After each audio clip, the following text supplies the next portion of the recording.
I think one of the most harrowing parts of my last week was the moment I ran out of squash and realised that I have no way to get more. Well, I don't know how to lead into this. I don't know about you. Well, so I think like the last episode, we're probably going to struggle to sort of like keep away from the fight for a while, and then we're going to get dragged into an endless discussion about judging rules. So, but it's okay because the fight is the penultimate thing on the menu. This is true. That doesn't mean it'll be, at the 5/6 marks of the episode, but it'll be nearer the end. I guess tricky topic number one is bounty hunters, because discussing bounty hunters is hard when you don't know what ability people have had to see it, or where people sit with spoilers. Normally with BattleBots, I'm happy to discuss fights as soon as they've aired, because that's how TV works. But with streaming, I don't know what the morality is here. Well, that's okay, right. If you've not seen it, save yourself the time. Don't bother. Is that where you're sitting on it? Oh, colossal waste of time, yeah. Tell me more. I'm intrigued. Okay, right. So I've seen the Bronco bracket. So that's what the first 2 episodes, I think, is how that works. I'm not really sure. It's weird because it sort of feels like one episode that's been arbitrarily cut in 2. Like I feel like it ends basically halfway through one of Farouk's segments. It's really bizarre. Yeah, I think this is the psychology of streaming, where they think that people won't click on a 1.5 hour thing, but they believe if they get them into 45 minutes and it autoplays onto the next, they won't notice and they'll watch for that long anyway. Yeah, maybe. So I watched that and it felt like, I mean, part of the problem I think is that it's Bronco, right? Which is a robot that exists. It's a robot for which the term legend is applicable from a particular point of view. I think trying to hype it up as this sort of all-singing, all-dancing destroyer of worlds was a tough sell. Well, so the thing about this episode, so that's 90 minutes of television, and in that 90 minutes, they show so many sort of like big hits and sort of amazing moments from Bronco. And the problem with doing it in 90 minutes is that it makes it so abundantly clear that they have 4, maybe 5 fights to pick from. And they genuinely show the same like 3 or 4 moments multiple times from different camera angles and stuff. Like, it's so blindingly obvious that there's just not that much excitement that comes from Bronco. Like, there's a few amazing moments, but for the most part, it's a boring robot. And I think this bounty hunters thing makes that inescapably clear. So I went into it feeling like Bronco's not that big of a deal. They spend so much time talking about how amazing Bronco is. It's this legendary robot. It's an honor to fight them. And it's just like, I don't agree with you. I think it's an old robot. It's like used to be interesting, used to be exciting. I think there are more interesting robots that exist today. It's like a 20-year-old robot or whatever it is, and it shows, in my opinion, and I don't think it's that interesting. So that's problem number 1. Problem number 2 at some point is I think they re-show a fight against Duck or something. It's like, is this just an excuse to show old fights again? Like, what is this? It says a lot when that was the best example of a Bronco fight they could find as well. Oh. A fight against a robot that had basically no ability to do anything to it. Yeah. A total mismatch of robot types. So yeah, there was that. And the other thing, I guess, is it's like, it doesn't feel... When I sat down to start watching it, I thought, I wonder what they're going to do with this. What will this bounty hunters thing be? What will it be like? And what it feels like is it's just like a longer version of the... or like multiple... It's like multiple runs at the last chance thing or whatever. What was the weird... The Desperado, yeah. Desperado. It's like the Desperado, but what, 4 times? Or 3 times? I don't know how many episodes it got. Is it 6 episodes? So what? 6 times, I think. It's 6 pairs of episodes, as far as I'm aware. Yeah, so they've got 3 Desperados that they've broken out into its own little mini-series, and it's exactly the same format as the main BattleBots thing. It's like, why have you done this? Take this. Like, I feel like they could have taken this and integrated it into the main show, thus giving them options to remove some of the more boring fights from the main show. And I don't understand why they've done this as a separate series. I think it's not different enough to warrant being its own thing. And if you're watching the main BattleBot series, I'd say just stick with that. Like, it's and I find the bounty hunters thing frustrating personally, but maybe that's just me. The simple answer to why this exists is that Discovery wanted an original for their streaming service.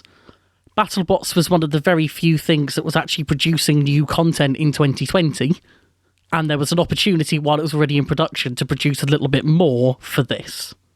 I think that's the sort of behind-the-scenes reason for it. I think it's absolutely fine as a show. It's all right.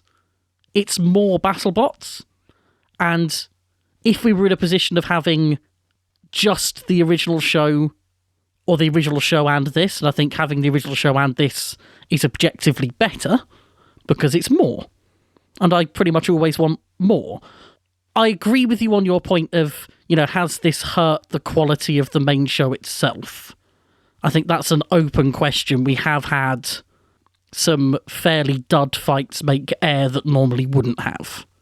But I don't know if we can necessarily pin that fully on this, and I think the action that we've had in this has kind of made up for that, because it's a post-season thing where people aren't really holding back. So if you're someone that's into the sort of pure destruction, then it's quite a good show to watch, and maybe offer something a little different in that respect as well.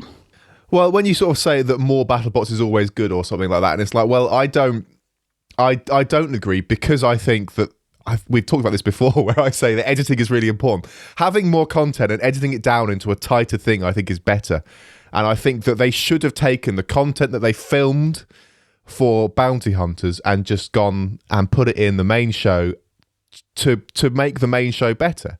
Because there's some good fights in this that they could have shown in however they would have wanted to do it, instead of the less interesting fights. And it's a really hard thing to balance, because I also know that we did sort of say in the last episode, it's nice that they're showing these fights from like new competitors and stuff like that. So there is definitely sort of like a funny balance there, and I'm aware of a certain level of hypocrisy from me here at this moment. But I don't know. It's just sort of like, why have you? It's like when they. It's like how The Hobbit is 3 films when it should be 1. They've dragged it out too much. The thing is, you wouldn't have the fights that we've had in this, which definitely would add value to the main series, without this being its own thing anyway, because teams have been incentivized to take part in a different way. So I agree with you, there are ways that the time could have gone into making the main series better, the time within production especially, but I don't want it to come across as though we're saying, just put these fights in the main series and, screw the context and it'll all be fine. No, that's exactly what I'm saying, is like, film it and do it exactly as like the Bounty Hunters thing. Have the cash prize at the end of it. Do all that kind of stuff, and just put it as a segment in an episode. So sort of like you can go like, we've got like, here's like most of the show is like the fight night thing, and then it's like now we've got a segment that's the Bounty Hunters tournament that's going on at the same time, and you can sort of like, and they could spread that out throughout the ridiculously long run, and I think that would be, I would prefer that personally. So what you're saying is that the new style of BattleBot should be even more like Robot Wars Extreme. Not sure I'm sold on that when I phrase it that way. But no, that's a fair suggestion. If I may get on to my one real complaint, the spoiler situation.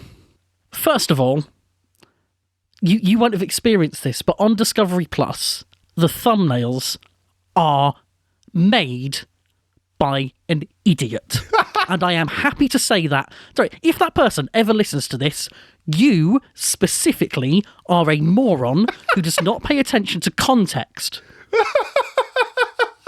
Where this has been split into 2 episodes per tournament, the second episode always has a thumbnail from a fight that is in it, which is obviously going to be a spoiler for the episode before. I think, I can't go back and check this now, I think one of them had the final fight as a thumbnail. Brilliant. A child wouldn't do that. There is absolutely no justification for those decisions.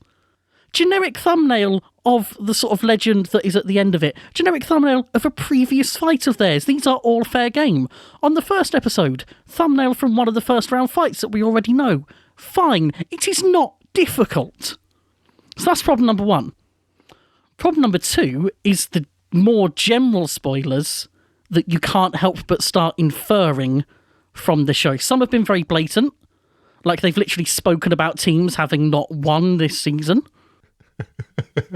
which is either a fantastic double bluff or just bad production. And there's also things like very obvious damage on robots that we know must have come from some point earlier in the season. And you could also, if you really wanted to analyse, you could probably infer some things about the later stages of the tournament by who is and who isn't taking part in these tournaments. And for me, that is purely an issue of why have you put this out before the season has ended? Just don't air something like this until your main competition is finished. And I know why. It's because it had to come out on launch of the thing. But that's not a good enough reason for me. Well, but so having content for this exclusive streaming service is a good enough reason for you, is, in your opinion, a good enough reason to make it, but not a good enough reason to air it on launch day. I said it was a justification, not a good enough reason. Okay. Or it was the explanation for why it exists, not an explanation that I think is good enough. I'm going to listen back and find out that's exactly what I said, aren't I? I'm preparing for that eventuality now. Oh, dear.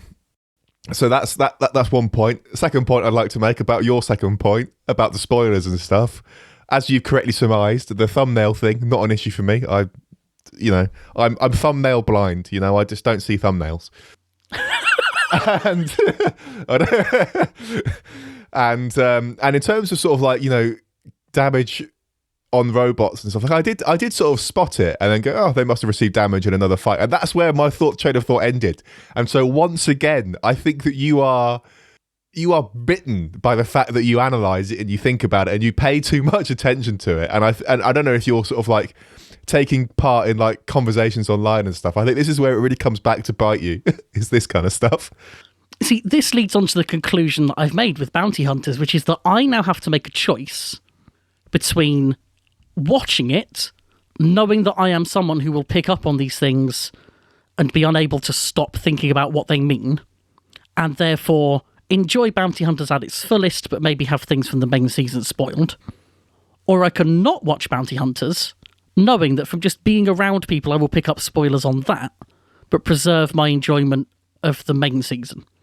And that is my preference from now on. I'm not gonna... we don't know when the next set of them are even out, because they're being released in a very weird fashion. Possibly, hilariously enough, to try and avoid spoilers. It'd be even funnier if they're trying and failing on that front.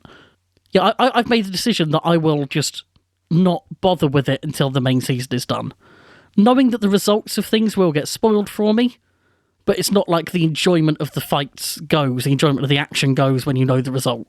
It's not perfect, but I'll still be able to watch it and enjoy it on some level. And it's far preferable to having key things from the main season spoiled. Well, I will probably watch it occasionally as I can be bothered to, but... There's a genuine potential situation where you will watch an episode of something BattleBots before I do. That could happen. In fact, maybe I'm going to make that my goal. I'm going to beat you to an episode of Bounty Hunters. That's big. That's real big. That would be a moment in history for Spinnerproof. Do you want to go live for it on YouTube again? Yeah. Live reaction video. Sam watches Bounty Hunters before Ryan does. Yeah. I've just thought, Bounty Hunters creates one big issue for us, which is that last episode, we'd waited until 3 episodes were out before recording. This time, have we waited 2 or have we waited 6? Or 4 if you want to combine the 2s into 2s? 2. Okay, well, answer my question then, didn't it? So for me, the Bounty Hunters thing is an entirely separate event. It's just a separate thing. It's not real BattleBots. To be clear, for people who haven't seen it and stuff, it is it is exactly the same as BattleBots. It's just got a slightly different premise, but the format of the show is identical. It's all the same robots doing all the same things. Like, it's just more BattleBots. And so if you're in for... arguably higher standard fights than we've had in the main season so far. Yeah, it's just sort of, it's lots of little desperados with people that want to be there winning money and stuff. And so there's lots of... It's fine. I just find it odd that it's happening at the same time as the main series. I find it odd that they've watered down the main series to do it and all that kind of stuff. But like, if you're into that, go watch it, go enjoy it. Where was I going with this? I can't remember. I had a train of thought and I've lost it. That's really annoying. Best thing to do with Bounty Hunters, watch the fights, ignore the fluff. Which isn't a bad approach to BattleBots in general, really, but how would we overanalyze if we didn't watch all the fluff? So, episodes 4 and 5. Before you watched episode 5, I suggested that we should do an episode. And you went, are you sure enough has happened? Enough has happened. Yeah, enough happened. Enough happened. Should we start with the things that are good? Sure. In the happy land of rainbows and unicorns where we get to be nice about things and say how good they are. Yes. Slammo works. Oh, I was so happy for Craig when that worked. Like, to see it do what it's meant to do. I was just so happy for him. I'm so glad that it works. I'm so pleased to see it working. I'm also really pleased that so far the sponsorship situation doesn't seem to have reared its head. I think that's great. I'm like, no big deals have come out of that, really. I forgot I was worried about that. Yeah, exactly. So I think that's really good as well. But primarily, I'm just really happy for Craig that it works and that it's shown to work. I can't imagine how thrilled he must have been to get that to go. So I had the pleasure, something I haven't really done before, of watching that episode with a group of other people. Ooh. And not physically, don't send the police. I have never heard as much noise for a lifter lifting as I did the moment it got that one suplex in that fight. I don't think a single maneuver in Robot Combat has ever made as many people happy as that did. That was properly, genuinely like top 10 moments of watching Robot Wars or BattleBots for me. Just seeing someone who we know has had such a rough time proving themselves go out in a fight with what is objectively quite a weird design and have it do exactly what it was made to do. Yeah, we've had the privilege of that feeling in a first fight, going out and actually seeing the robot do the things we built it to. And it's very hard to beat that. So, all of my love for that robot and the team, and I still stand by my sort of prediction that it's going to do well this season. It's going to be comfortably top 32. Hopefully a lot more. I will remain a bit more cautious about top 32-ness, but we'll see. I mean, any reliable robot, I think, is basically going to make top 32. So in that sense, it's maybe faint praise, but, you know, we've seen a lot of other robots come out and really struggle to work in the most basic sense.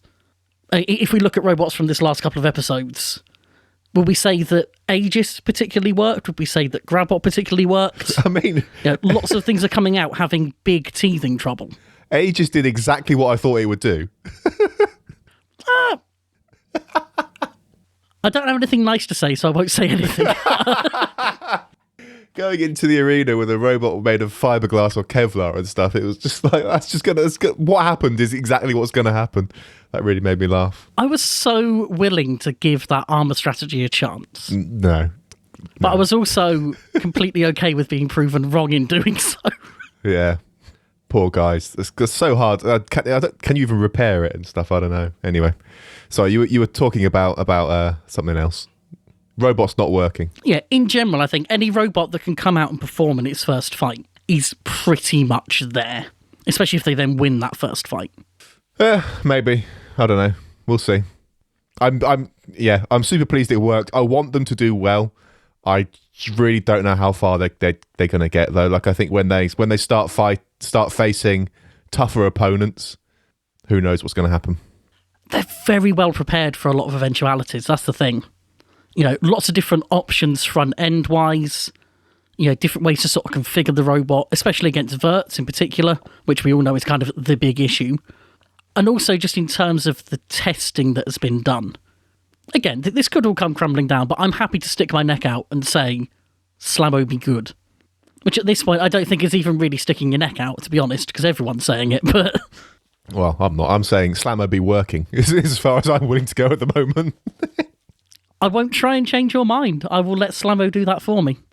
Because Slammo is, of course, doing it for me. That is the motivation here, to prove me right for believing in it. Yeah, I want to be wrong. I want them to do well. And I guess the other, I was going to say pet design. That doesn't make any sense whatsoever.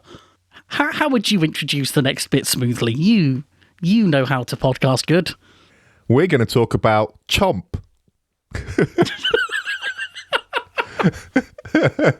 We finally saw new Chomp fighting with its wonderful walking, amazing everything turret and just ridiculous hammer. I really enjoyed that fight, and I really enjoyed seeing it work. I'm very well aware of the risk of getting carried away, because this is a matchup that I think has been given kindly. It is a matchup, if anything, it's a matchup that's kind of kind to both robots. So Chomp has got something that isn't a spinner, meaning they're hopefully not going to have a big repair job to do, knowing that their repairs are going to be a lot more complicated than most teams. So that's kind to them for a first fight. And it's also quite a large target. A good flat thing to hit, which is good for them competitively and frankly good for entertainment. Because everyone wants to see what that hammer can do. So not seeing it land would have been just worse for entertainment. It's also kind to Gamma 9 because they're a fast and manoeuvrable robot who were able to sort of outmaneuver the Walker. So it gave them a very sort of clear route to victory as well. That I think is just excellent matchmaking as much as anything. And both of them delivered a really good show in that fight. Yeah. Gamma 9 did enough sort of pushing and lifting that you kind of forgot that Chomp wasn't really moving anywhere on its own accord. Well, you also sort of forget that Chomp weighs twice as much as other robots. Like, so much sort of like mental physics, not quite physics, but like crazy sort of things happen in this. You think like Chomp weighs 500 pounds and still jumps when it fires its hammer, which is mental. And then you also got Chomp on top of Gamma 9, which is still able to drive around seemingly unimpeded, which speaks, I think, to the drive power in Gamma 9. I thought that was really cool. And the lifter was doing a certain amount of lifting as well. Yeah. I do wonder if people sort of overstate the impact of the extra weight. I think they act like double is 10 times. You know, this idea of, could a flipper even flip it? Well, yeah, because they can throw most things way up in the air. They can throw the thing twice as heavy, probably about half as high, less a little, because they're going to get an inefficient flip. I think people do sometimes act like it's this completely immovable object.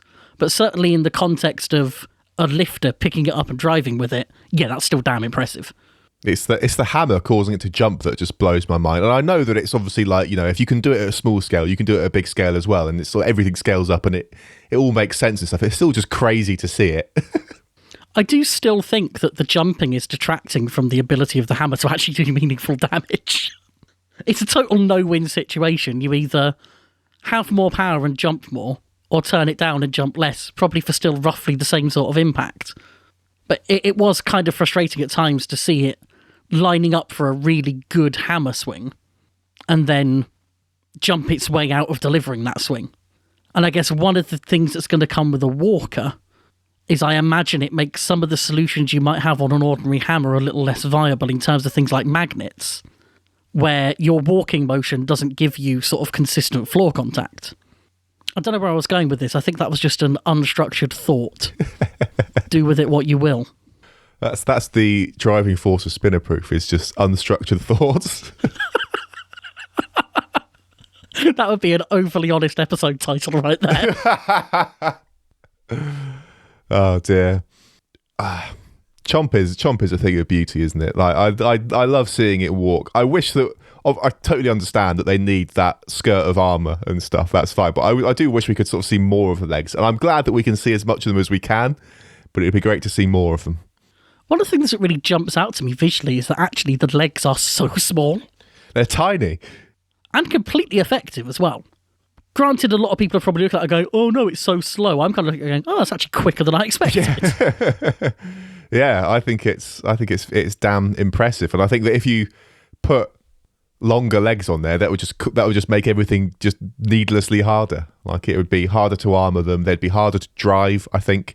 Like, it'd be harder to sort of like power them and all that kind of stuff. So I think the legs are the size they need to be. I think the best way I could describe Chomp, visually at least, is just ugly art. Everything about it is beautiful when you sort of look at it closely. And then altogether it's kind of this mass. And I think I'd like that more than if you could sort of see all of the CNC goodness everywhere. The fact it's just got that sort of that massive green cover, which looks so out of place to me, that makes it. That absolutely makes it, and it shouldn't. It's completely counterintuitive. It's also like really funny proportions as well. Like the hammer looks weirdly small until you see someone holding onto it, of course. Until you see someone holding it, you go, "Oh, that's massive. That is huge." But like, it looks odd. It's like weirdly proportioned compared to the rest of the robot, which I kind of like. I think it has kind of charming in its own way. It has the hammer proportions of like a Robot Wars Series 2 entry, doesn't it? Yeah, it does. Yeah, like a tiny little flappy toothpick coming out of a slot and everything. Yeah. I'm looking forward to knowing what matchups it has. We know it has some spinners. Really looking forward to seeing how that goes down. Oh, I'm not. Don't hurt my baby. I mean, it has to have that test, doesn't it? It has to have that test. I know. Or it's not going to be seen as having been legitimately proven. I just don't want to see it hurt, man. So I cut you off there. What were you saying? I was going to say that Hannah was suitably creeped out by it walking. It's really funny watching BattleBots with Hannah sometimes. We don't always watch it together, but sometimes we do, and her reaction to robots is always brilliant. Like, she doesn't like Shatter either because of the way that it moves. No, she does like Shatter, it's fine, but like the way that it moves is weird, and it's just Hannah has a brilliant reaction to it, and Chomp was a similar sort of like creepy weirdness that she didn't like very much, so that was funny. I'm so glad you clarified there, because I didn't want to lose a friend today. Imagine not liking Shatter. Well, I'm just kind of really glad to hear that you do still watch it together, actually. I don't know why that means something to me, but it does. I guess we had so many conversations. This won't make an edit, but I do think this podcast was basically born of me talking to you via Hannah about Robot Wars and BattleBots, wasn't it? Pretty much, yeah. Where you'd been watching it, she'd been peripherally aware of it, and it was just kind of, right, Hannah, be a proxy for 5 minutes. Have we said enough nice things about the things we enjoyed now? Yes, I think we have. Okay, give me a moment. I'm going to take my jumper off because this is getting serious. You know what? I'm going to take mine off as well. You know what? I'm going into this with my controversy hat on, not knowing for sure if you consider it controversial. So we've got Shatter versus Malice, and I'm going to confess something to you. I've forgotten the outcome of this fight. I genuinely don't remember who won or why.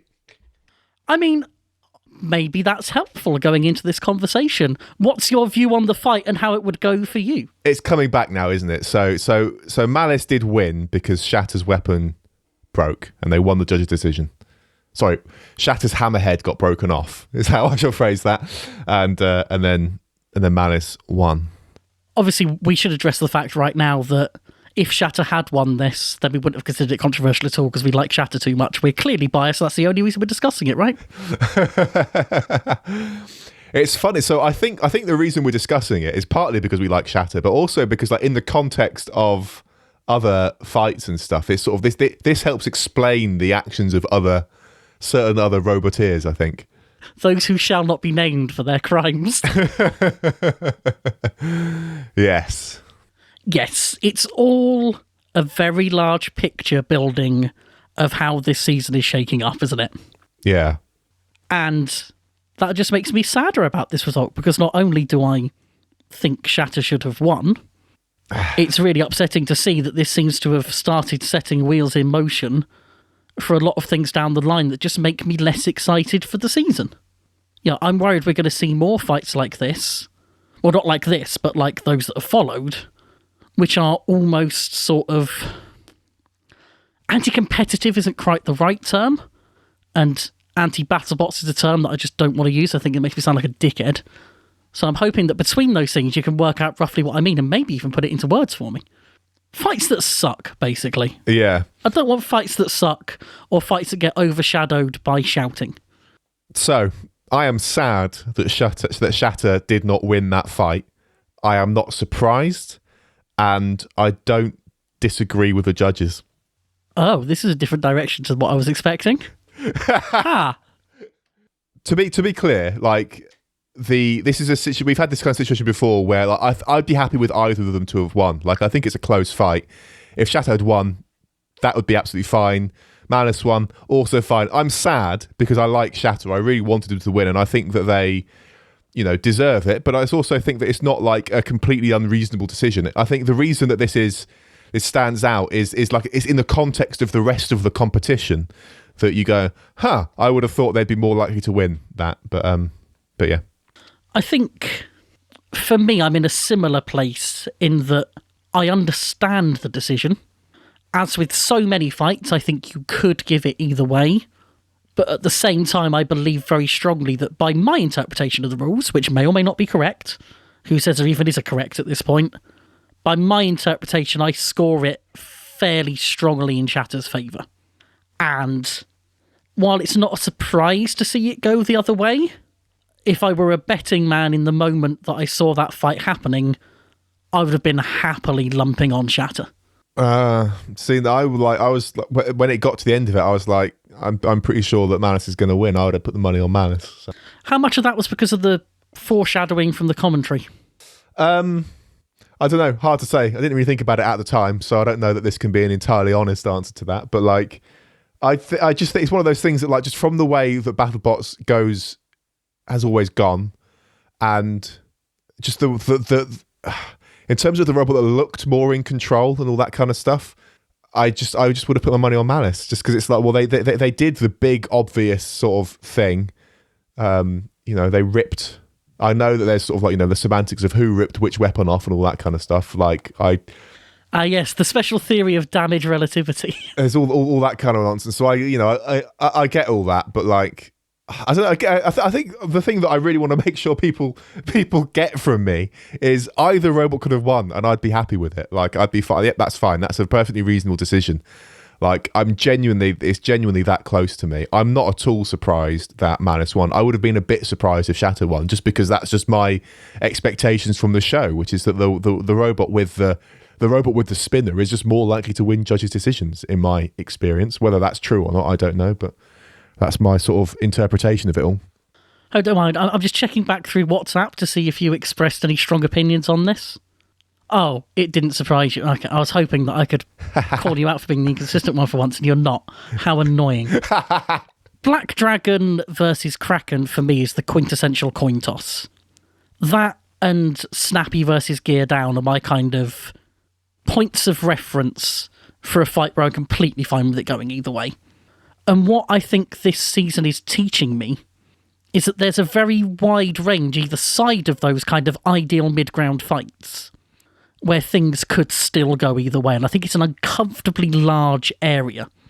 And I think this falls on what maybe is the outskirts of that for me, where I have quite a strong opinion in one place, and the judge's opinion seems to be almost at the other end of what I would see as an acceptable range for judging this fight. I think that's fair.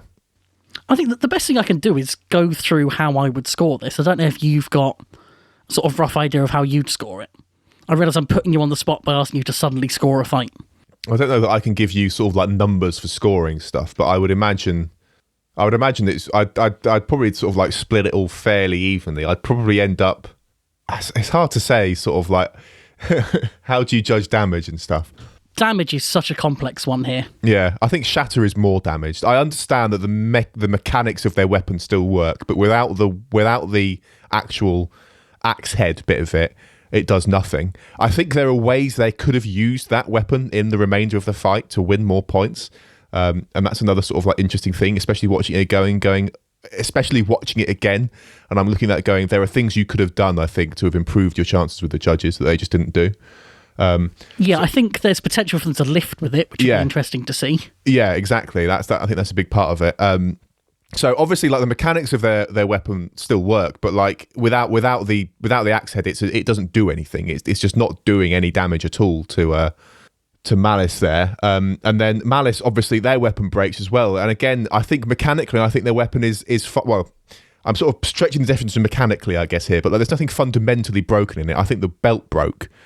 Which is it's a quicker fix. Yeah. It's less damaged in that it can be repaired more quickly. Yeah. But my way of looking at it is that it is less functional than Shatter's. I believe that Shatter has lost less function than Malice has. It's lost effectiveness of the hammer, but Malice has lost all the effectiveness of its weapon anyway. So to me, Shatter comes out slightly on top in the weapon stakes, just because they still have something working. Yeah. But physically, they've taken far more damage. Damage is going to be far harder to repair. Well, they've literally had parts written off by that are bigger than a belt. So I think for a lot of people, that would then come across as more damaged. Yeah. That's not how the rules look at it, but I can still see judges being influenced by that as well. Even though they're meant to be looking at it in terms of functionality and effectiveness, I think there is a certain amount of the visual of Hammerhead ripped off that's going to be persuasive to them as well outside of those rules. Yeah, I mean, I don't know how you judge that. I suspect that Malice won damage points because I think they probably or would have got more damage points there because I think both weapons are equally, in my opinion, and I suspect in the judges' view, equally broken at that point. They're not doing what they're meant to do. They're equally sort of compromised. Again, there's an argument for Shatter's not being as broken, but I would not be at all surprised if the judges were like, no, they're both equally broken. It's hard to sort of like know who broke whose weapon and stuff. There's a certain amount of like, well, I don't know. Anyway, I don't know who broke whose weapon. I don't think that's something that you can necessarily have even three people agree on particularly. I think there's lots of ways. I think surely for the purposes of judging, you have to say that they broke each other. Yeah, so I don't think you can put that down to the intentional action of one and not the other when they've both put their weapons into those places. Yeah, so there's that, and then I think that Shatter, I know that it has sort of like, and this is where I think maybe the sacrificial armor maybe bites them a little bit, where it just looks more damaged at the end of that fight, and so I suspect that I would give the damage points to Malice, and then the control and aggression stuff. I think that Shatter is a much more aggressive robot, or they're much more aggressive in this fight, but like it's hard to give them. I think it's hard to give them the control points. I get that, like I think for the way that robot moves and stuff, I think it was like wonderfully driven, and they did a great job. But they're also not like decisively the one in control of that. Like I know that they got a couple of times where they got Malice into the screws and stuff, but it's not like they're just completely dominating and stuff. So again, I just think you can end up splitting both the sort of. I just think you can end up splitting both the other sort of sets of judging stuff. So, yeah, I don't know. I don't know. I don't know how I'd call it really.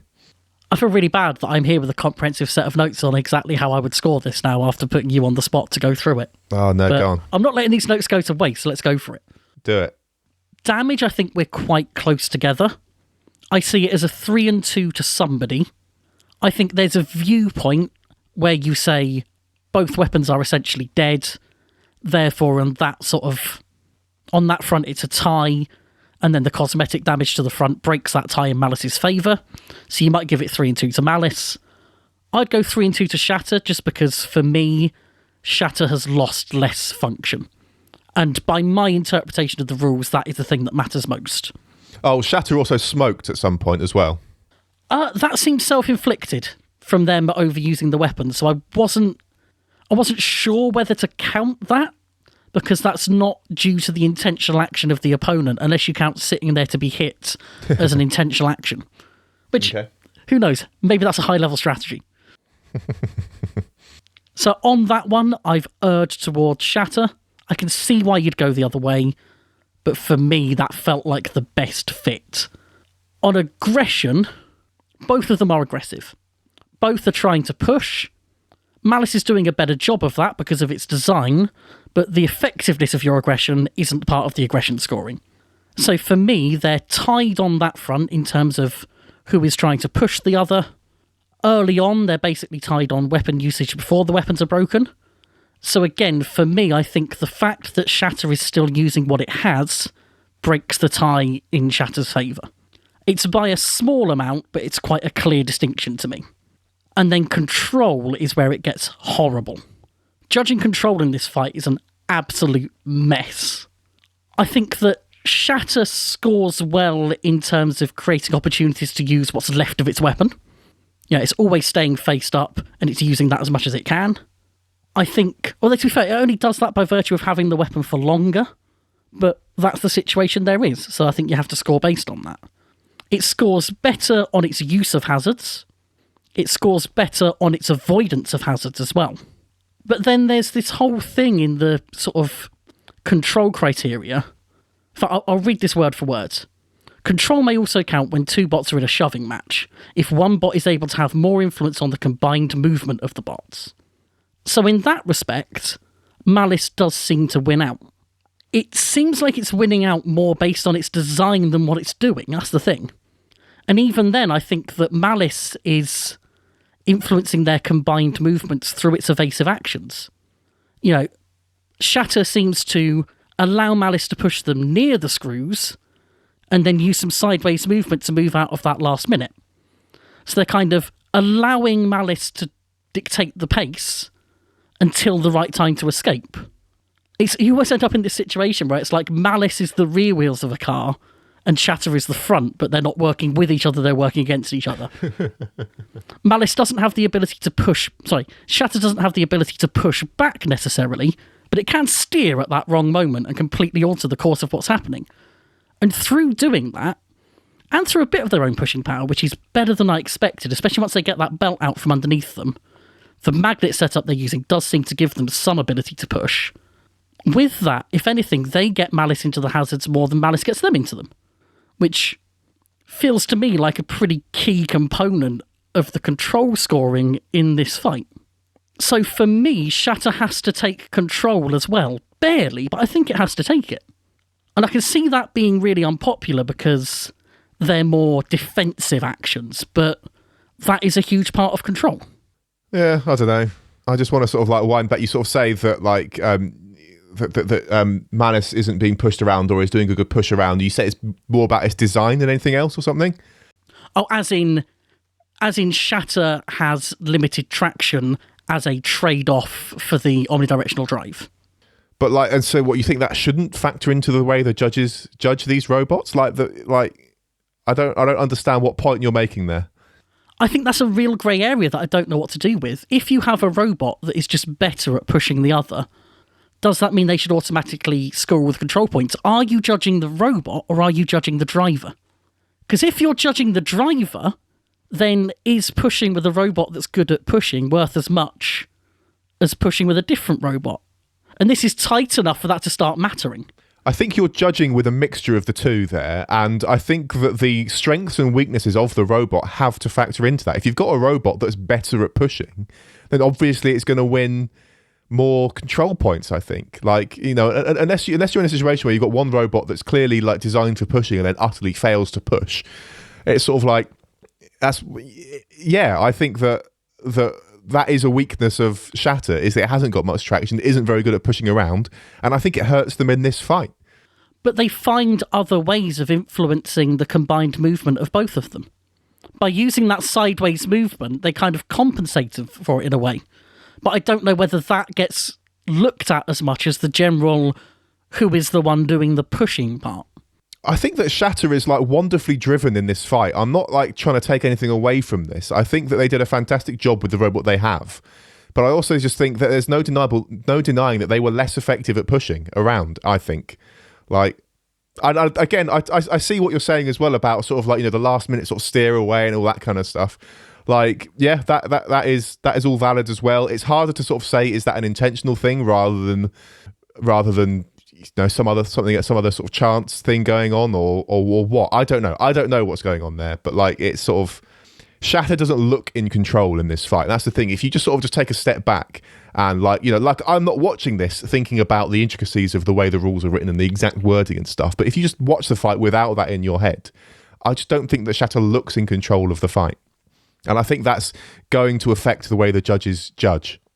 I think it looks in control to me predominantly because I'm looking for that. And this is one of the other confounding factors. I think the control side of this is massively complicated anyway, but in general, looking at this fight, I come into this with a number of biases that predispose me to looking for the things that Shatter did best. I really love Shatter. I really love hammers. I really love non-spinners in general. So I absolutely come in with a bias. As always, I whenever we're doing this kind of thing, I'm always trying to look for the explanation that makes both robots win. And there are definitely ways to score this where Malice wins. You count the smoke as being a sign of their action.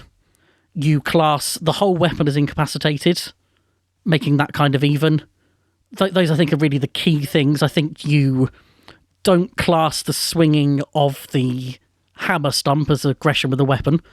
And I think when you do those things, you get it very easily in Malice's favour, and they are all reasonable things to think and judge based on.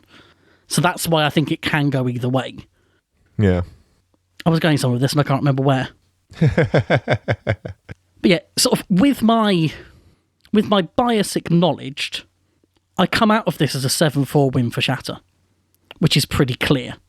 But as we've already said, I don't think the decision that was given was wrong or indefensible. It's not what I would give, but I don't think it's wrong. And what worries me is that we've got a judging system where one person can look at this and see 7-4 to one robot, and another can look at it and see at least 6-5 to the other, possibly more. And I just, every time we go through this, I think more and more that there's just a little bit too much wiggle room in this system now. Yeah, I don't know. I think someone could easily score it 7-4 or worse the other way and be valid in their way of interpreting the rules. At which point, you've basically just got a subjective system of who do you think won at that point.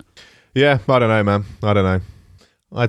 One other thing I wanted to acknowledge quickly, which is I think that the cage spinner thing that Malice had, I think is brilliant. I think that worked really well, obviously, like it did what it was meant to do. And I think that's I thought that was a really good idea that would never have occurred to me. It's a really neat way of making a lighter weight weapon. I do wonder if it's a good choice against a robot like Shatter that we know wants to try and, stick the hammer into a bad place in the weapon. I think it gave a lot of points for them to do that.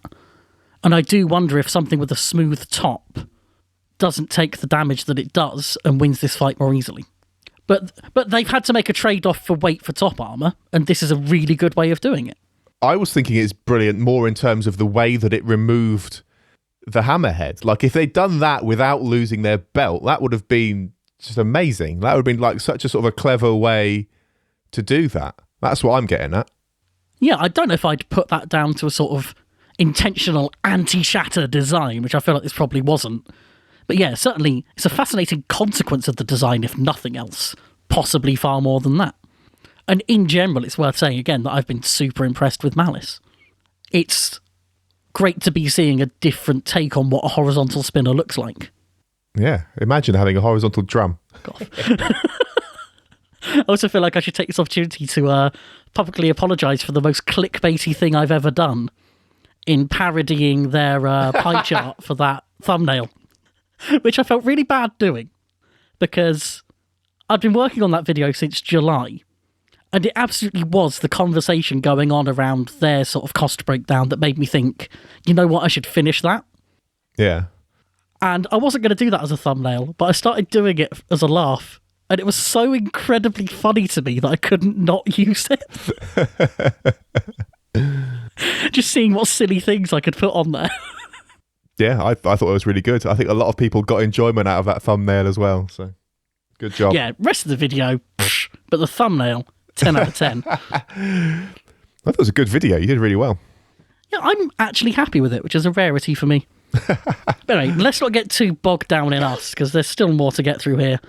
Anything else to say on... I was going to say Matter versus Shalice. You know what? I'm going to run with it. Why not? Anything else on this fight? No, I think that covers it. I think, yeah, like we said at the beginning of this, I think it's the context of the rest of the series that makes this interesting. You can sort of see the building frustration from a lot of the builders at this point. And it helps explain some of the other sort of fights that we've seen as well. So it's interesting as a puzzle piece there. And I love how you're acting like you're coming to a conclusion on this now, like we're not about to go into the same conversation.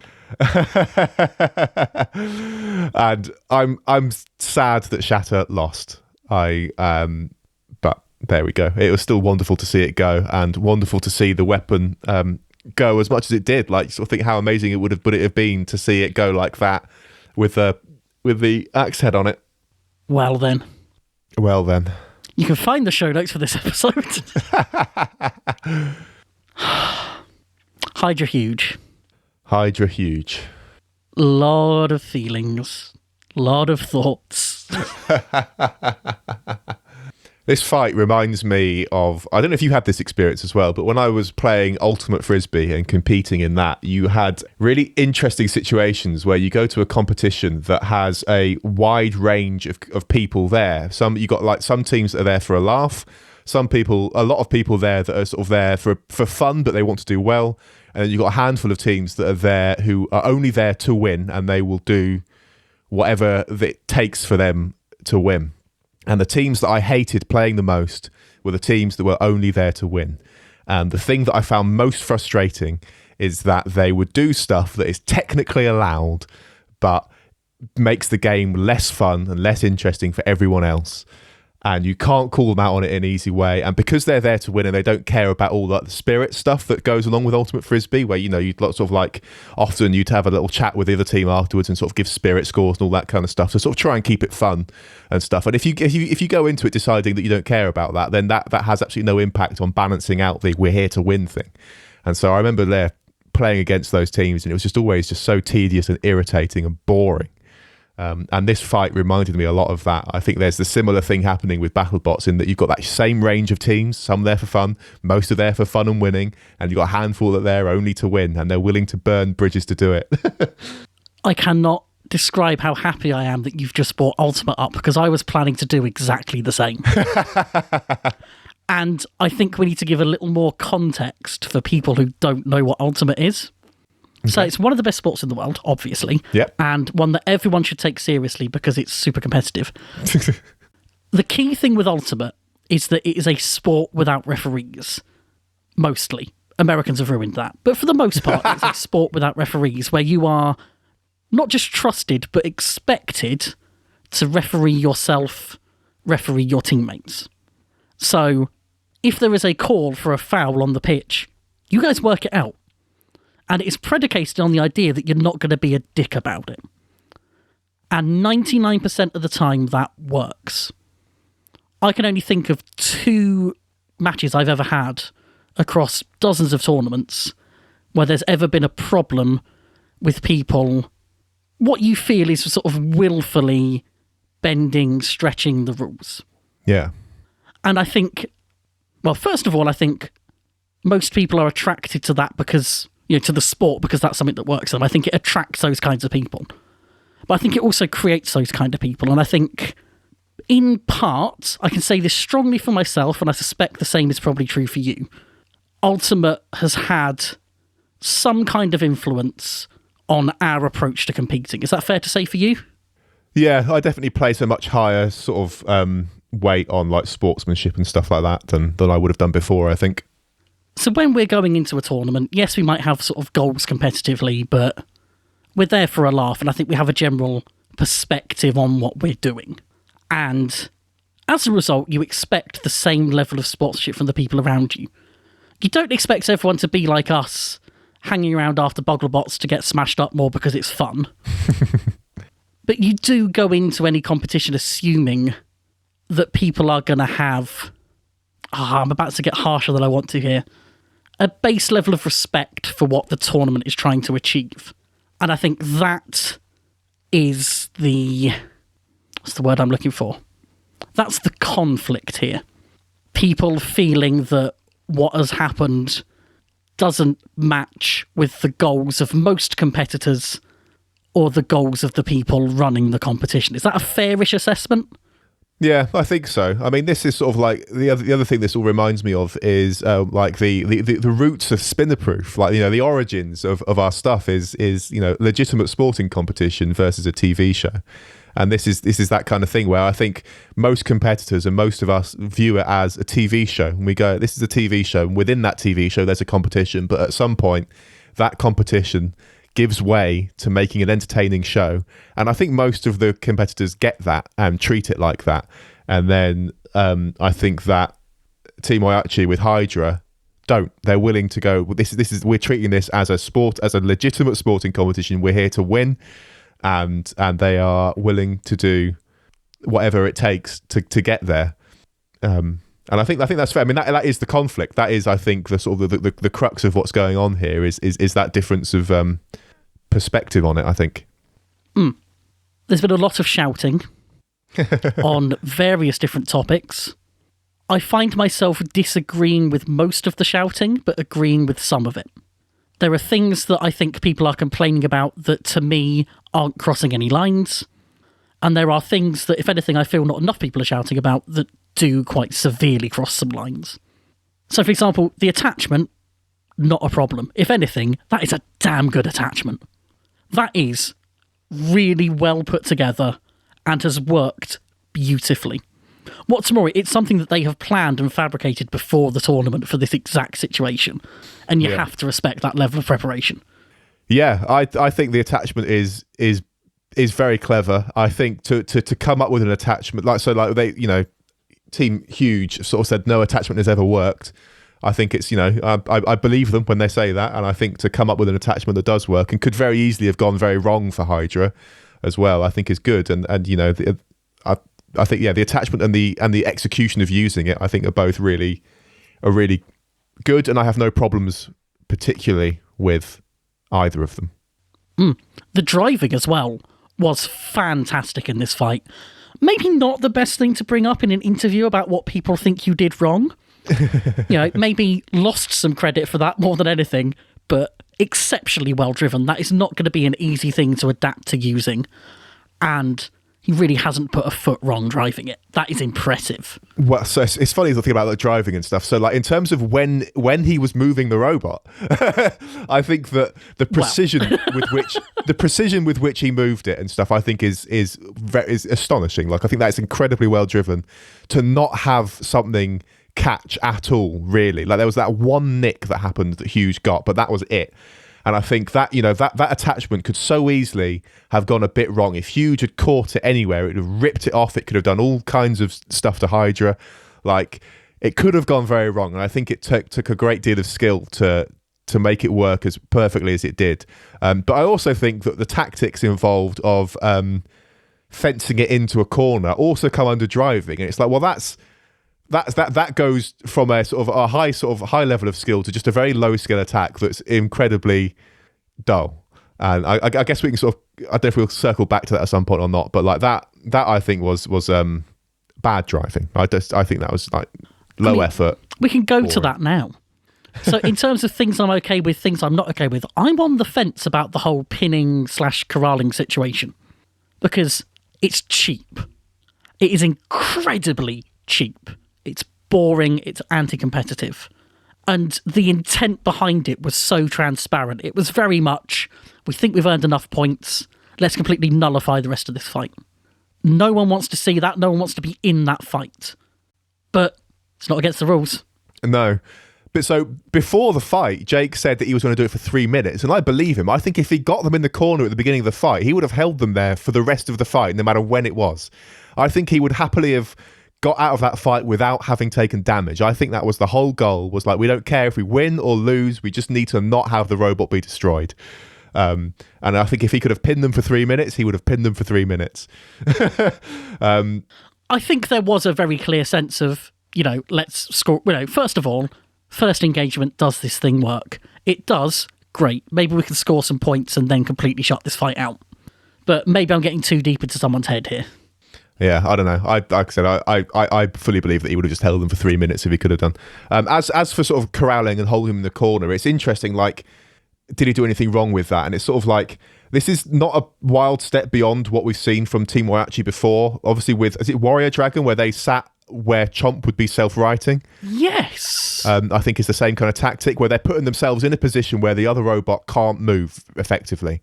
And well, actually they've always done sort of like, they've always pushed against the rules as well. I feel this is not the first time they've sort of really stretched what they're allowed to do within the rules and stuff. But this kind of driving, this kind of tactic, it's not new to them, I don't think. I'm not surprised to see them do it. I think where it crossed the line is when he argued with the ref, is where it was like, look, he's asked you to back up. It doesn't matter if you think it's all right or not. You need to back up. Like, that's where the tactic went from. That is, a cheap tactic, but whatever, to I think he crossed the line. Really, that's one of my big red lines here, that communication. It's like, okay, you think the ref was wrong. If anything, looking at it, the ref was probably wrong to ask that. It's really hard to tell. So I think that when the ref asked him to do that, I think he maybe technically wasn't touching it. It sort of depends what kind of view the ref has compared to what view the roboteers have and stuff. But like, if you're 2 inches away from a robot versus touching them, I don't think that matters. I think that's still a pin if you're 2 inches from them. So I think when the ref asked him to back up, I think that was fair enough. That you sort of, you need to. I don't think he necessarily needed to back up enough to let Huge out of the corner. I mean, in terms of being a good sport, he should have done. But in terms of the rules and dealing with the ref, maybe didn't need to. But like, at the time the ref first asked, it looked like he basically was still touching Huge. Like, Huge could not move at all, couldn't back up, couldn't go forwards beyond about 2 inches. And it's like, well, I don't know. I think that's still a pin, personally. It's sort of like, well, that's, and in that situation, if the ref asked you to do it, then he could have, and he eventually did relent. And I think he should have done that immediately. He should have gone, well, I'm going to back up like a foot or something, and then that's it. For what it's worth, the edit has really strung out the amount of time that happened over, which it had to get all of the communication on screen. I don't think that's even necessarily a sort of evil misrepresentation thing. It does look like, looking at the clock, that whole exchange just lasted maybe 3 seconds, rather than the 10 or so that it looks like. But I'm with you in terms of, if a referee tells you to do something, you should do it. If it's wrong, you argue with it afterwards. That's my view sort of from other sporting situations. Admittedly, if they let them go and then suddenly get torn to pieces and their only frame is done for the whole competition, being able to appeal that decision maybe isn't worth as much. I can see that. But I think, from a rule of law perspective, I don't want to see referees being ignored. Other thing worth saying on the refereeing point, of course, is that this season is different with COVID. Normally that ref would be right next to them, seeing the same things they're seeing, and communicating with them far more easily. Yeah. So I do think that situation, from the way it looked, the geography of it on the screen was that John Remar, the ref, was on sort of a far corner. Yeah. With a poorer view than they had, which kind of makes you understand why they would think it was worth arguing it, but it's still a very sketchy thing. And it came across in the edit, I don't know how real this is, that they only backed up when they were given a warning, which is never a good look, but did it happen that way? Can't be sure. I do wonder what it would have taken for them to get disqualified from that fight. I do think that he only backed up when he got a warning. Like, when he backed up, he was like, fine, look, I've backed up, are you happy now? Or something like that. Like, it was a very sort of like begrudging, fine, whatever, I've done it kind of thing. Like, I think it took quite a lot.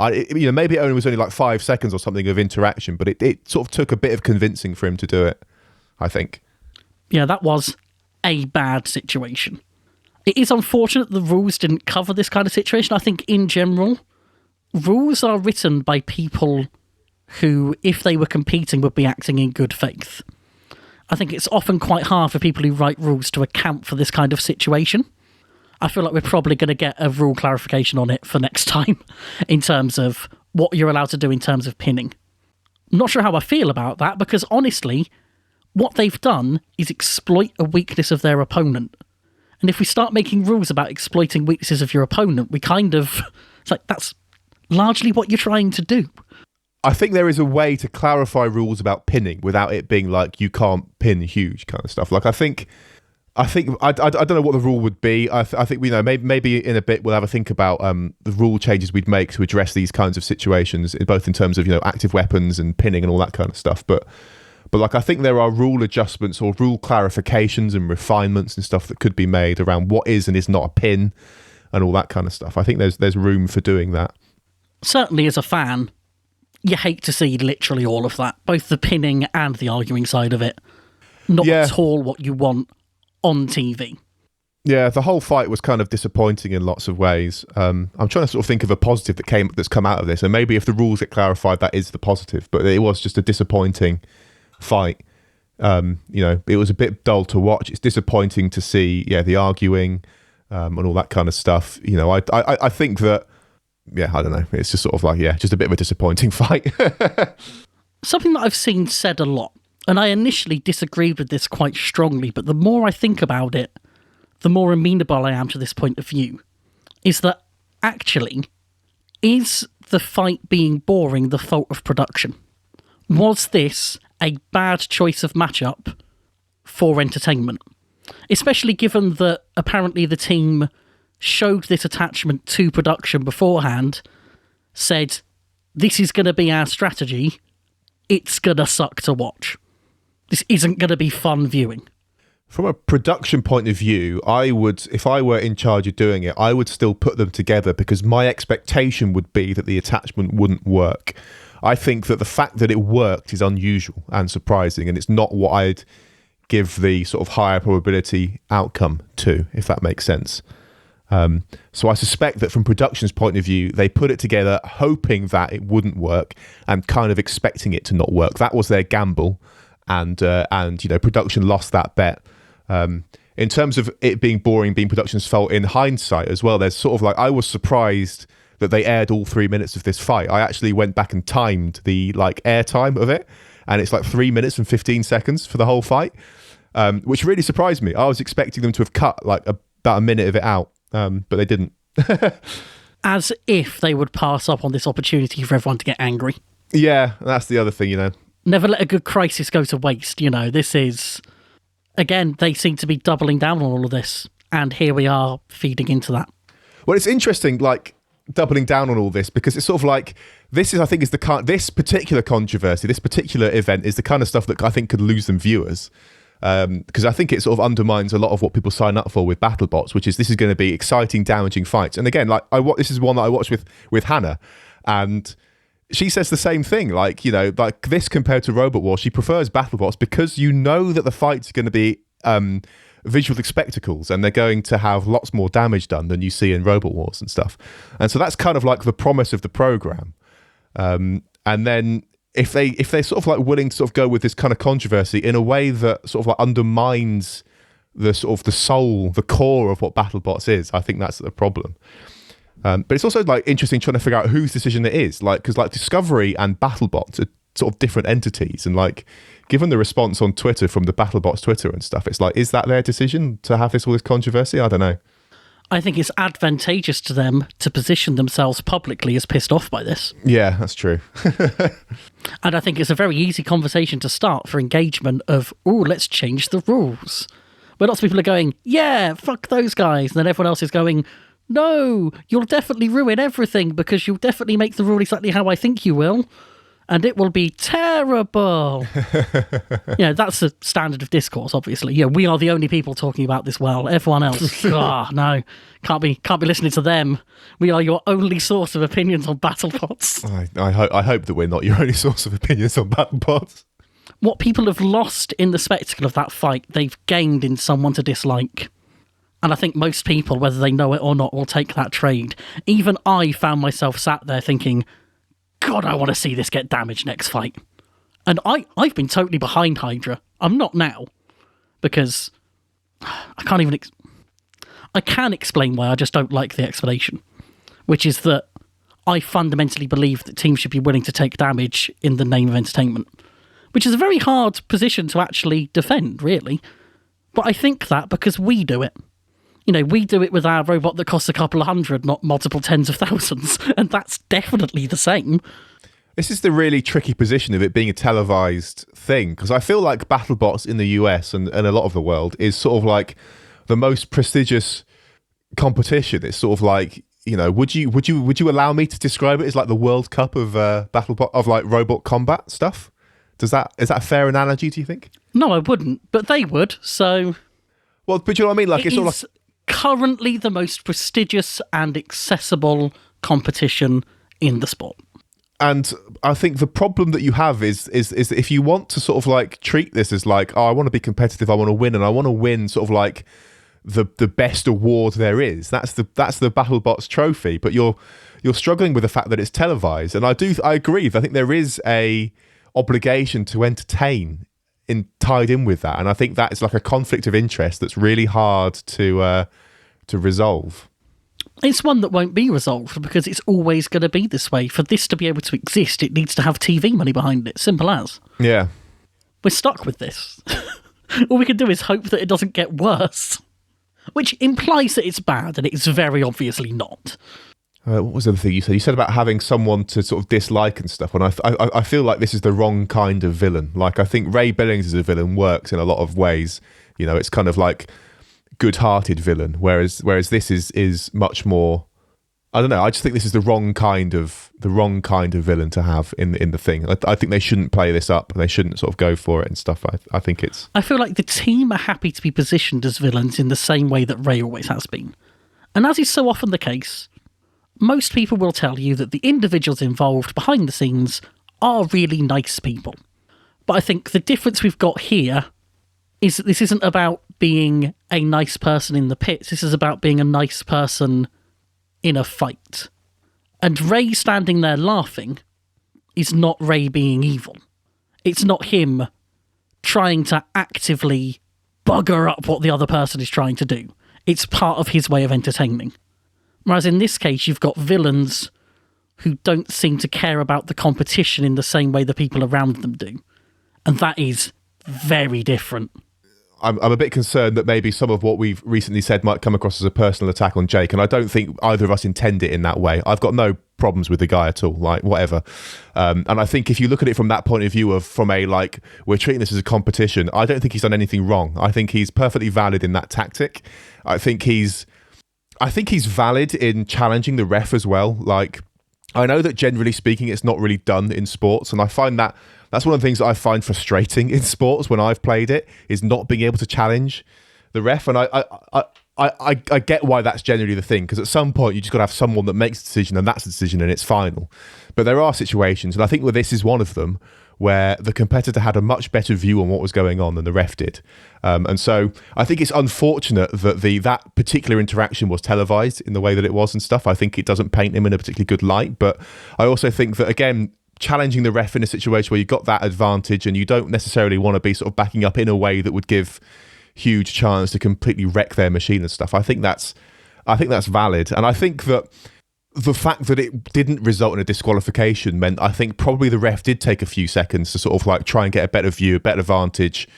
And, you know, and then also once, you know, Jake backed up a little bit and stuff, I think that was enough. And so I think it's sort of, I don't think he's done anything wrong from that point of view. It's just that disagreement on what's the point of battle bots and stuff. And it's just, you know, and that's, you know, a fundamentally sort of different approach to, or a fundamentally different view on what you're there for. And I don't think there's a way of sort of coming to an agreement on that. If you're there to win and you're willing to burn those bridges, then that's what's going to happen. These are the tactics we're going to see, and that's what it will be. I don't think these tactics will be allowed to last. I think battle bots, because it's a televised thing, they will change things in such a way to discourage this kind of stuff, for sure. Like they don't want the whole competition to devolve into that kind of like cheap tactic or that kind of stuff. So something will change as a result of this, for sure. And I guess that makes this a good time to talk about, I feel so weird, like acting like we have a right to an opinion on this, but ideas of how you can prevent this kind of thing.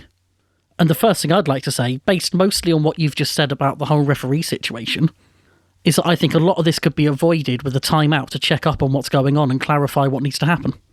This is one of those things. So fundamentally, in terms of sort of dealing with this situation in particular, and also the judging rules and the rules around, maybe we'll get to this later about the use of weapons and stuff, I think it's really, really hard, borderline impossible, I think, to sort of do that in a way that's fair and enforceable.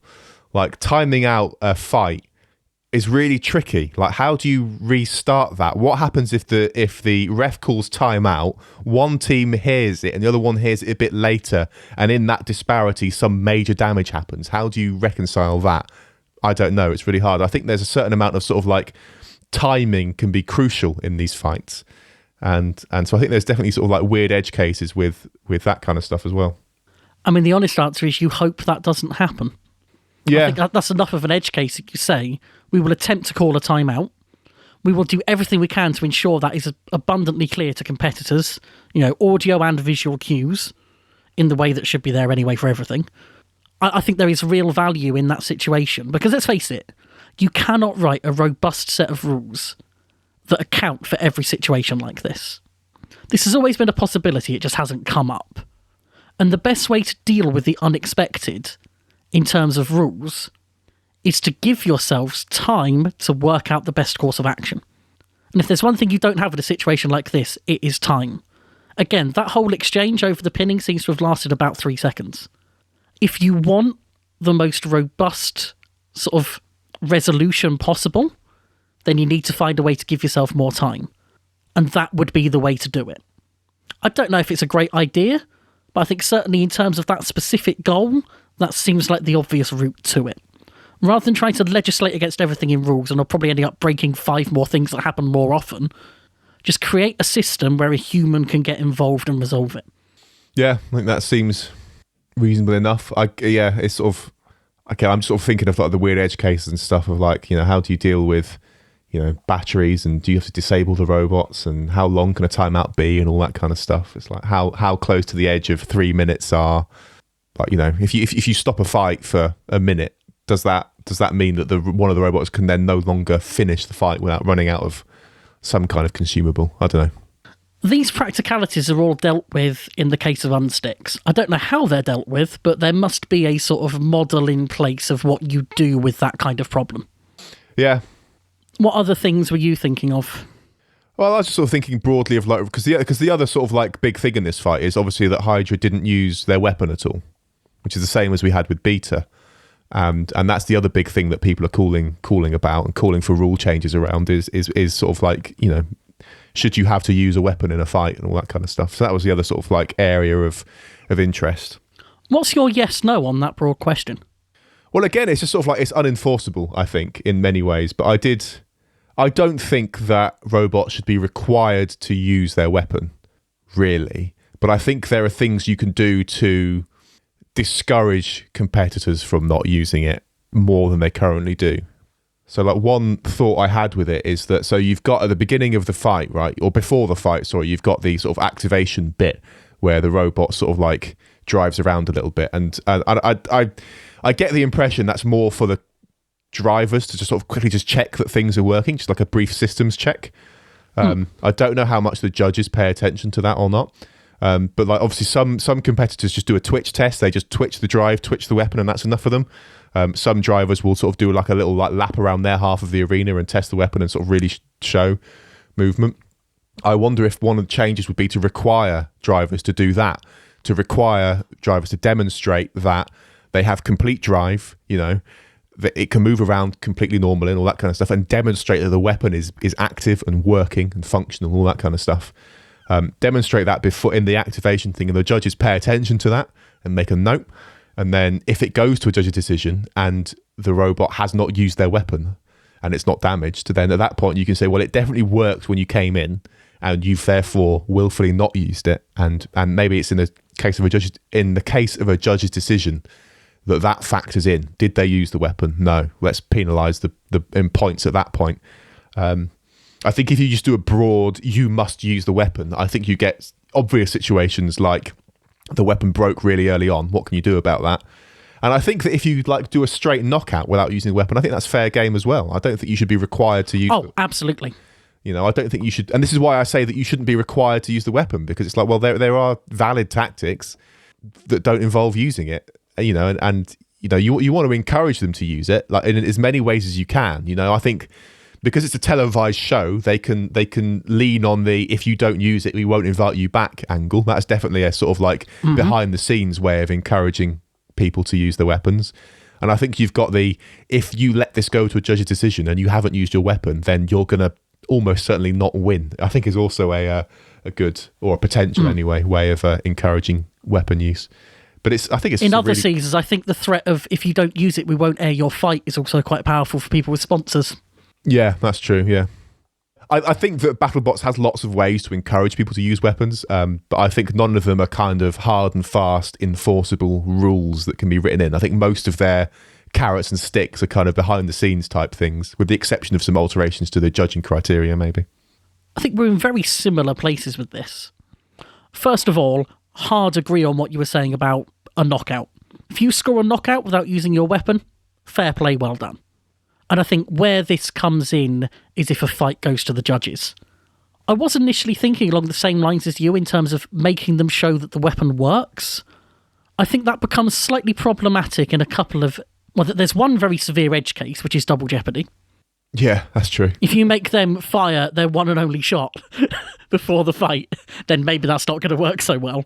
But I think also, any robot that has a consumable resource, you're asking them to waste it on that, which is something they can design around, but ultimately you're taking, say it's a flipper, say it's Sub-Zero, say they have 12 good flips.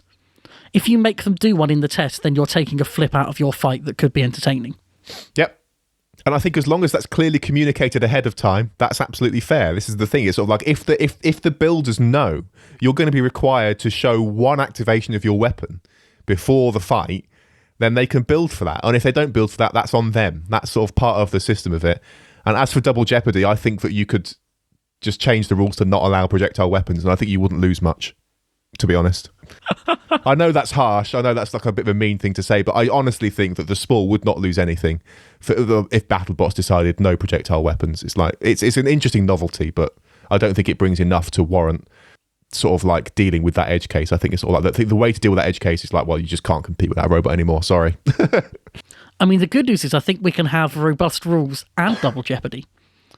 Yeah. Because I think rather than forcing them to show that it works, I think you very simply say, if you get to the judges and you haven't used your weapon, the judges will treat that weapon as broken and give damage points accordingly to your opponent.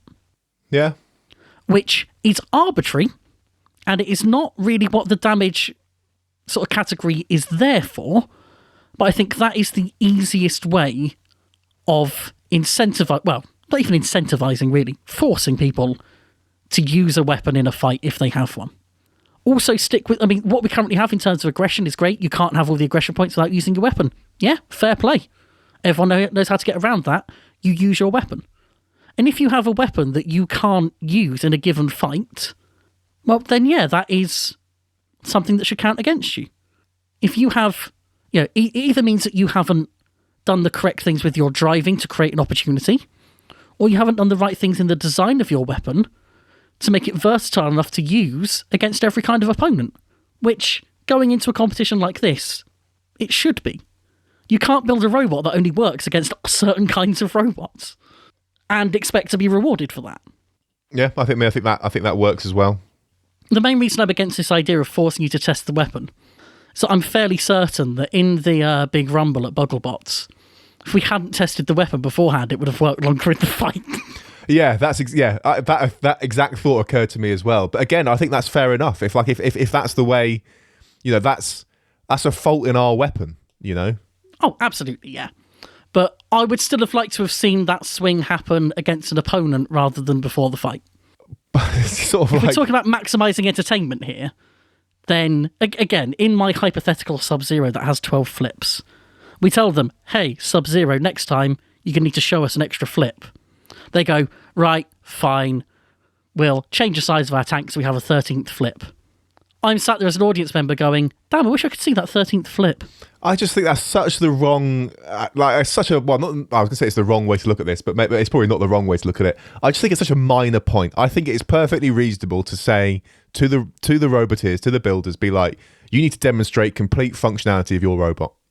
I think that's reasonable. I think that's just an absolutely reasonable requirement to make. I think it does not detract from entertainment nearly enough to warrant change to matter. Yeah, it is a fairly minor point, I'll grant. But I don't know, I feel like because you can go without, basically I think my way's better. And therefore I need to tell you that yours sucks, and this is how I decided to do that. No, it's a very sensible suggestion. It is. The other thing about requiring demonstration of complete functionality is that it removes all doubt about whether or not a robot's weapon even works at the beginning of the fight. I mean, oh yeah, I know what you're getting at. Yeah, that's fair. Like, if I was going to say, they could just claim that it broke on the test. But yeah, I see what you mean. Yeah. Because we cannot necessarily trust that everyone is coming in with their robot in the state that it should be in. We cannot guarantee that teams will always bring a functional weapon. And since the only time we can test that is in the arena before the fight, yeah, fair play. So to be clear here, until proven otherwise, I'm going to assume that the BattleBots production and the BattleBots sort of team and stuff do check for rule compliance on every robot before going into the arena. My assumption I trust that they are making sure that they are compliant on entry to the arena. I don't know whether that's true or not. I'm not sure if I want to know, but like that's my assumption. So I'm not accusing anyone here of anything. I'm just saying that like, the fact that there's even discussions about whether or not robots have gone in with functioning weapons could be avoided by just saying you have to demonstrate it when you're in the bit before the fight. I think that is a very simple way of solving this. Yeah, and good for everybody, because everyone gets to prove that they're doing the right thing and no one can tell them they're not. Yeah. Oh, God, there's a potential we're going to end on that. No, don't let that happen. Any more thoughts on tweaks and changes? Go on, while we're here, let's fix the whole of BattleBots. I don't know. I think the thing is you're never gonna get it right, and I think there's a certain point where you've just got to go, these are what the rules are, and we need to just sort of let this stabilize for a bit and see what happens. I think that constantly changing the rules is also frustrating and has other side effects and downsides and stuff. So is this a major enough issue to warrant changing rules and stuff? I don't know. Maybe not. But you're never going to get it perfect. You're never going to get a set of rules that completely satisfy everyone. So at some point you've got to go, enough is enough. These are the rules. That's what it is. I guess if there's one thing I want to sort of end by clarifying, it's that I don't think the rules we're suggesting here are necessarily the best rules. No. I think they are the rules that best encode the things that BattleBots is trying to achieve in its competition that translates into a show. My ideal event isn't this event at all. My ideal event doesn't have necessarily much of a selection process or an active weapon rule.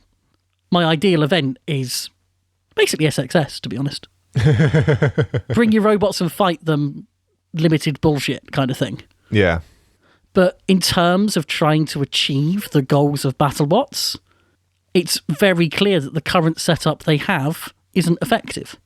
I think it's very clear that for some reason in this season in particular, things have gone very wrong. I don't know if we're just more aware of the competitors' response to this stuff than we are usually. I suspect that's part of it. But it just seems like there is a much bigger mismatch this year between what people's expectations are and what's actually happening in the tournament. So something has gone wrong somewhere, which I think is interesting. To have this many controversies, this many sort of like huge things that seem pretty unusual is, I don't know, it's sort of surprising to me and indicative of something somewhere, I think, but I don't know what. Well, the good news is that we fixed it all now and everyone can calm down. Indeed. But as a closing note, use your damn weapons. Yeah, I mean... Just do it. Just use the weapons. You're on television, you should use the weapons. Well, there was one other thing I wanted to say. I don't know if this is worth saying or not, but I think that, is it Jonathan, the huge guy? Mm-hmm. That was the most graceful loss to a bullshit situation that I've ever seen. Like, he handled that so well. It's really interesting. The first time I saw it, I thought, you know what, he's handled that really well, because I was angrier than he was. I would love to recreate my reactions to that fight, but they're not broadcastable. Second time around, I did think it came off as fairly aggressive, but that's because I was in a calmer situation where I'd already seen the whole thing.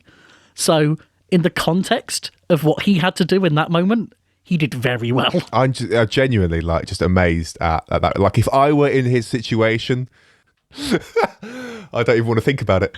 It's funny as well, because when you have the sort of beta rotator fight, Victor Soto is the kind of guy who, it is within his personality that we've seen on the show for him to shout at the judges, "You got that wrong." He has that kind of outlet in an interview of that being, at least to some degree, who he is. Jonathan Schatz has always been very quiet and very mild. So he can't suddenly go, anything he did that was remotely like that would seem like him hulking out.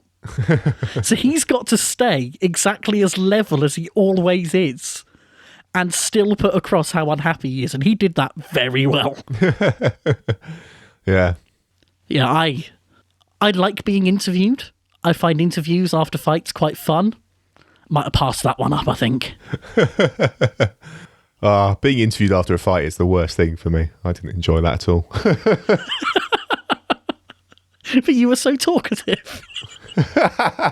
It's not even that. Like I expressed before we went to Bugglebots, like that's my biggest concern is that I'm going to say something that makes me look like an arsehole. Like I don't trust myself to not. It's, and we were like all of our interviews and stuff were absolutely fine, and we were never in a situation that was heated enough for it to matter. But like if I were in that situation of like a absolute bullshit happening, I don't know what I'd say. I genuinely don't know what I'd do, and that scares me.